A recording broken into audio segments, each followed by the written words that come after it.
Good morning সবাইকে। সকালবেলা উঠে তো পড়ানো থাকে, পড়িয়েই চলে গিয়েছিলাম কলেজে, কারণ অ্যাডমিট বেরিয়েছে, কলেজে স্ট্যাম্প মারতে হবে।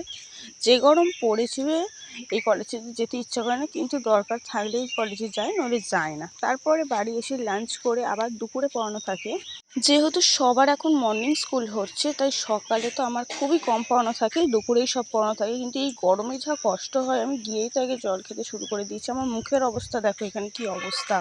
তো ঝটপট জল খেয়ে তাকে তো পড়াতে শুরু করে দিলাম, কেন তারপরেও আমার আরেকটা ব্যাচ ছিল, তো সেখানে আবার পড়িয়ে রাতে বাড়ি ফিরলাম। বাড়ি ফিরেও যে একটু রেস্ট নেবো সেই উপায়টাও আমার নেই, কারণ পাড়াতেও আরেকটা স্টুডেন্টকে আমি পড়াই, বাচ্চা। সন্ধ্যেবেলাতে কিছুই খায় না, তাই একটা কুরকুরে কিনে খেতে খেতেই চললাম তাকে পড়াতে। এবার দেখো, আমি যাওয়া মাত্রই তার রিয়াকশানটা কী হয়। এই এই অবস্থা। একে এইবারে এত কটা ব্যাচ করে একেই থামিয়ে পড়ানোর ধৈর্য সত্যি আমার থাকে না। তাও কি করব, পড়াতে তো হবেই। তাই পড়িয়ে রাতে বাড়ি এলাম, এসে একটু স্কিন কেয়ার করে ঘুমিয়ে পড়লাম। আজকে ভিডিও এই